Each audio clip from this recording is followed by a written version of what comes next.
So for more insight, we welcome to studio Turkey expert Dr. Chai Eitan Cohen-Yanarocek from the Jerusalem Institute for Strategy and Security. Thank you so much for being here in studio. So as we all know, Israeli rescue teams were amongst the first from around the globe to be in Turkey and to get involved in those search and rescue operations. And now we're hearing that messaging from Eli Cohen saying the humanitarian aid will continue. Talk to us about the significance of the relations between Turkey and Israel and helping each other, as we just heard now, in a time of need. Yet, this is another crucial step for the improvement of the relations. Both of the leaderships are building this mutual trust by doing these important steps, like paying a visit to Ankara. I would like to highlight that the Israeli foreign minister became the second foreign minister visiting Turkey after the Greek foreign minister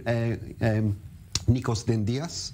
And given the tense foreign policy relations between Greece and Turkey, and of course before the normalization between Israel and Turkey, we can say that this earthquake is functioning as an important milestone for a new policy change in Turkish foreign policy.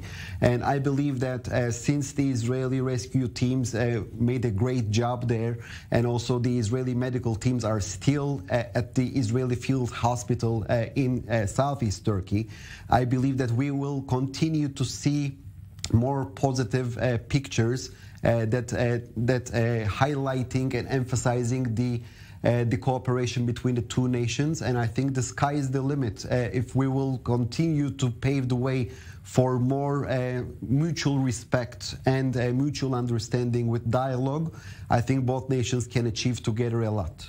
Now, behind the scenes, it's understood that Eli Cohen brought up the issue of Israeli civilians and the bodies of two soldiers being kept by Hamas in the Gaza Strip since 2014.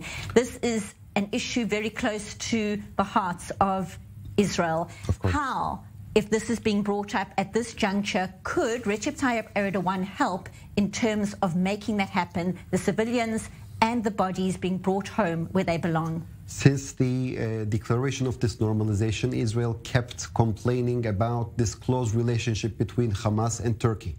But if we cannot put an end to this close relationship, so at least let us gain something from this close relationship.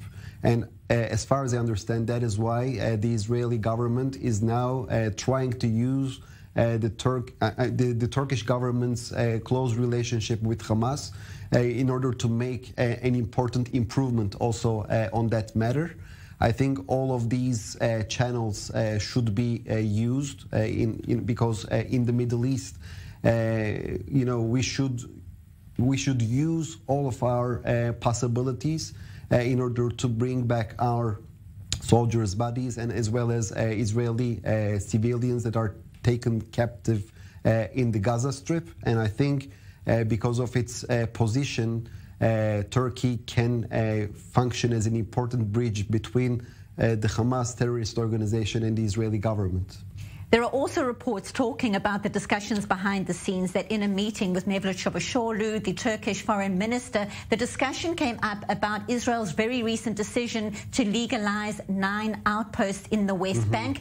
But the reports suggest that the comments out of the Turkish foreign minister were far more muted or restrained than would normally be the case. Talk to us about your significance to that, briefly, please. In Cavusoglu's declaration, we heard from him that the Turkish government expects from Israel to respect the international law and to halt all of these illegal, so-called illegal construction works in the West Bank.